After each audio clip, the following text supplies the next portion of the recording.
Bismillahirrahmanirrahim. Assalamu alaikum. Grade 9.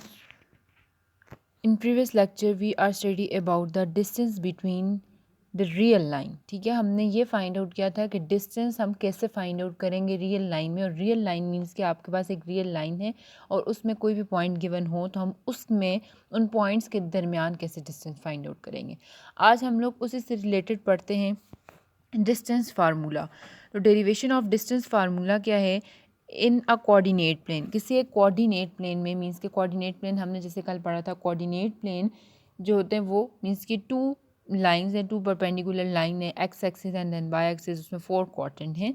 तो उसी तरह से कोऑर्डिनेट प्लेन है the distance D between a 2 point. तो उन 2 पॉइंट्स के दरमियान हम लोग कैसे फाइंड आउट करेंगे? उसका फार्मूला है D is equal to square the root x2 minus x1 square plus y2 minus y1 square. अब इसकी डेरिवेशन करते हैं। तो डेरिवेशन के लिए सबसे पहले हम लोग ले लेते हैं, तो अब हमने फाइंड आउट करना है डिस्टेंस फार्मूला। तो डिस्टेंस फार्मूला हम कैसे इस प्लेन के ऊपर फाइंड आउट करते हैं? अब ये 2 प्लेन हैं, this is y axis and this is x axis है। अब इस प्लेन के ऊपर हम लोगों ने 2 पॉइंट ले लेते हैं, दिस इज 1 पॉइंट P1 और ये आपके पास सेकंड पॉइंट आ गया जिसको P2 का नाम दे दिया। अब हम इन 2 पॉइंट्स के दरमियान, अब ये हमने एक लाइन लगा दी है, ठीक है, ये इन 2 पॉइंट्स को टच करते हुए ये एक लाइन आ गई है। अब हमने ये देखना है कि इन 2 पॉइंट्स का जो डिस्टेंस है वो क्या है। तो उस डिस्टेंस, तो इट्स मीन कि आपने जो फाइंड आउट करना है वो फाइंड आउट करना है डी, ठीक है, डिस्टेंस फाइंड आउट करना है। तो अब जो भी हमने जो फार्मूला भी हमने पढ़ा था, अब उसको हम डिराइव करें कि वो किस तरह से आया है। तो अब आपने ये डिस्टेंस फाइंड आउट करना है, तो उसके लिए ज़ाहिर बात है वाई पी के भी आपको पॉइंट्स गिवन होने चाहिए और एक्स P2 के भी, P1 के भी एंड P2 के। तो उसके लिए हम लोग क्या करते हैं जी, एक परपेंडिकुलर ड्रॉ करते हैं, दिस इज़ परपेंडिकुलर। ये हमने परपेंडिकुलर ड्रॉ किया P अलॉन्ग P के उसमें, तो अलॉन्ग P में एक्स एक्सिस के अलॉन्ग हमने एक परपेंडिकुलर लाइन ड्रॉ की और इसको हम नाम दे देते हैं x1 का, ठीक है। इसी तरह से अब मैं एक और लाइन ड्रॉ करती हूँ P2 पे, ठीक है। अब इसको x1 है, इट्स मीन के P का एक पॉइंट आ जाएगा, P1 का एक पॉइंट हम लोग को मिल गया जो कि x1 है, एक्स एक्सिस के अलॉन्ग। इस तरह से अब हम P2 का पॉइंट फाइंड आउट करते हैं, तो उसके लिए हम लोग एक और P2 से एक परपेंडिकुलर ड्रा करते हैं। तो ये आ गया आपके पास P2 का परपेंडिकुलर, तो उसको मैंने नाम दे दिया है x2 का नाम दे दिए। तो इट्स मीन के ये आ गया जी x2। अब x एक्सिस के अलॉन्ग इन दोनों के पॉइंट्स आ गए। अब इसी तरह से एक्स एक्सिस के अलॉन्ग हमने एक परपेंडिकुलर लाइन ड्रॉ कर दी, इनके पॉइंट आ गए एक्स एक्सिस के अलॉन्ग। अब हम लोग वाई एक्सिस के अलॉन्ग अगर हम परपेंडिकुलर लाइन ड्रॉ करते हैं तो ये y1 आ गया, इट्स मीन कि ये P1 का पॉइंट आ गया, ठीक है। इसी तरह से हम लोग P2 से एक लाइन ड्रॉ करते हैं तो इसका पॉइंट आ जाएगा y2। तो इट्स मीन कि इन दोनों के हमारे पास पॉइंट फाइंड आउट हो गए। P1 हमारे पास आ गया जी x1 कॉमा y1 और P2 हमारे पास आ गया x2 कॉमा y2। अब अगर आप देखो तो अब मतलब कि सारे पॉइंट आ गए, ठीक है। यहाँ से यहाँ तक का जो इसका डिस्टेंस है मीन्स कि वो ज़ीरो ओरिजिन है और ये x1 आ गया, ठीक है। तो अब अगर हम लोग यहाँ से, ये रियल लाइन है, ये तो प्लेन है और इसकी ये परपेंडिकुलर लाइन है, तो अब जब इस पर अब हम लोग इसका डिस्टेंस फाइंड आउट करेंगे। तो 2 पॉइंट्स हैं तो इसका डिस्टेंस क्या आ जाएगा, जैसे कि हमने कल पढ़ा था कि इस तरह का डिस्टेंस इसका क्या आ जाएगा, x2 माइनस x1 आ जाएगा, ठीक है। इसी तरह से अगर हम लोग इन दोनों का डिस्टेंस फाइंड आउट, हम कहते हैं इन दोनों का डिस्टेंस क्या है, तो y2 माइनस y1 आ जाएगा। अब अगर आप देखो तो इसमें से डिस्टेंस फाइंड आउट करना है। तो अब इट्स मीन कि हमारे पास इस एरिया का भी पता है ये किसके इक्वल है, ये भी पता है हम लोगों के पास किसके इक्वल है, ठीक है, ये भी पता है एंड देन ये भी पता है। अब जो एरिया हमने फाइंड आउट करना है वो क्या फाइंड आउट करना है, मीन्स कि ये एरिया हमने फाइंड आउट करना है कि ये किसके इक्वल है। तो इसको अगर आप देखो तो इसको अगर x2 माइनस x1 की इक्वल है तो ये भी x2 माइनस x1 की इक्वल है। तो हमने ये रिस्ट्रिक्ट एरिया है जो कि हमने इसका फाइंड आउट करना है। तो अगर आप देखो तो ये क्या बन गया, एक ट्राइंगल बन गया, राइट एंगल ट्राइंगल। ये इसका 90 डिग्री मीन्स के राइट एंगल ट्राइंगल आ गया। इस पॉइंट को हम लोग आर का नाम दे देते हैं। अब इसको आगे डिराइव करते हैं और हम देखते हैं कि इससे किस तरह से इस ट्राइंगल को लेके हम लोग इस डिराइव करेंगे डिस्टेंस फार्मूला को।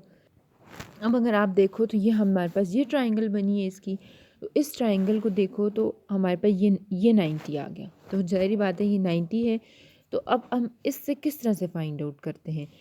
अब if p1 p of x1 and y1 and p2 of x2 and y2 are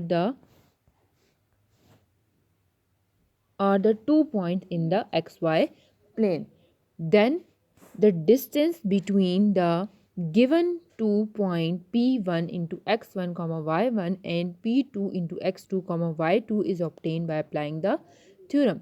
कौन सा थ्योरम हम इस पे अप्लाई करें? Using Pythagoras theorem. अब ट्राइंगल है तो अब ट्राइंगल में हम पाइथागोरस थ्योरम यूज़ करके इनके पॉइंट फाइंड आउट करेंगे कि डिस्टेंस फार्मूला कैसे फाइंड आउट होगा। अगर आप देखो तो इसमें ये ट्राइंगल हमारे पास ये ट्राइंगल बनी थी, तो इस ट्राइंगल से हम लोग इसको कैसे सॉल्व करेंगे। ये ट्राइंगल आ गई, अब इससे हम सॉल्व करेंगे तो ये आपके पास ये क्या है, ये बेस आ गई, ठीक है। ये 90 का एंगल है, इट्स मीन कि ये परपेंडिकुलर आ गया, और ये हमारे पास इसका क्या आ गया, हाइपोटेन्यूज आ गया। अब अगर आप देखो तो इसमें आपके पास कौन कौन सी चीज़ें सॉल्व नहीं हुई हुई। हमने फाइंड आउट क्या करना है, हमने करना है जी डिस्टेंस फाइंड आउट करना है इन दोनों के दरमियान। इट्स मीन के हाइपोटेन्यूज फाइंड आउट करना है, बेस भी हमें गिवन है और परपेंडिकुलर भी गिवन है। ट्राइंगल हमारे पास आ गई P1 P2 एंड R। तो अब इससे हम पाइथागोरस थ्योरम में आपके पास क्या होता है, hypotenuse square is equal to base square plus perpendicular square. तो हाइपोटेन्यूज अगर आप इस फिगर को देखो तो फिगर में आपके पास क्या बन जाएगी, फिगर में हमारे पास आ जाएगी ये साइड आ गई, ठीक है, जिसको हमने P1 और P2 का नाम दिया, इट्स मीन इसका स्क्वायर आ गया।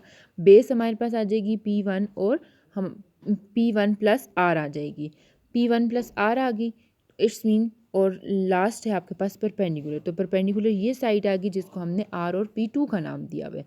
अब स्क्वायर है, अब अगर हम इनकी वैल्यूज़ को कंपेयर करें तो P1 और P2 D है, D पुट कर दिया, देन P1 और R हमारे पास क्या है, x2 माइनस x1 का square, and then also similarly y2 minus y1 का स्क्वायर। अब हमें now find the value of the D, so taking square root on both side, taking square root on both side, तो square and square root आपस में cancel हो गए, तो right hand side में आपके पास क्या आ जाएगा, D इज इक्वल टू, पूरा फार्मूला आपके पास क्या आ जाएगा, D is equal to square the root x2 minus x1 square plus y2 minus y2 minus y1 square. This is the distance formula, this is the distance formula between the 2 point. अब अगर हम लोग इसको देखें तो ये example से कैसे सॉल्व होगा। Find the distance between the point A point हमें गिवन है -5 एंड 1 एंड B 3 एंड 1। तो अब डिस्टेंस फार्मूला हम लोग के पास क्या है, D is equal to x2 minus x1 square plus y2 minus y1 square whole square root, ठीक है। अब ए हमारे पास ये एक रियल लाइन आ गई, ये ए पॉइंट आ गया और ये हमारे पास बी पॉइंट आ गया। ए के हमारे पास आ गए जी -1 एंड 1 आ गया, ठीक है, -1 एंड 1 पॉइंट आ गए। सिमिलरली हमारे पास आ गया जी बी पॉइंट, तो बी पॉइंट के बी के पॉइंट आपके पास क्या आ जाएंगे 3 एंड 1, तो x1 और y1, ठीक है। और सिमिलरली हमारे पास आ गए जी बी की वैल्यू, अगर आप देखो तो बी हमारे पास क्या आ जाएगा, बी हमारे पास आ जाएगा जी y2 और y1 आ जाएगा, ठीक है, x2 एंड y2। अब x1 और y1 की वैल्यू भी हमें गिवन है।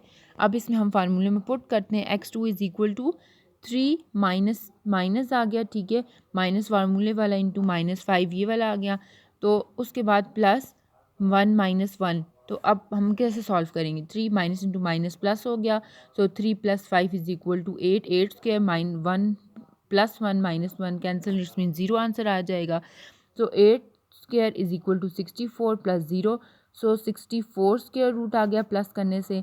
Now the square root of 64 is equal to 8। So distance between the 2 point A and B is equal to 8।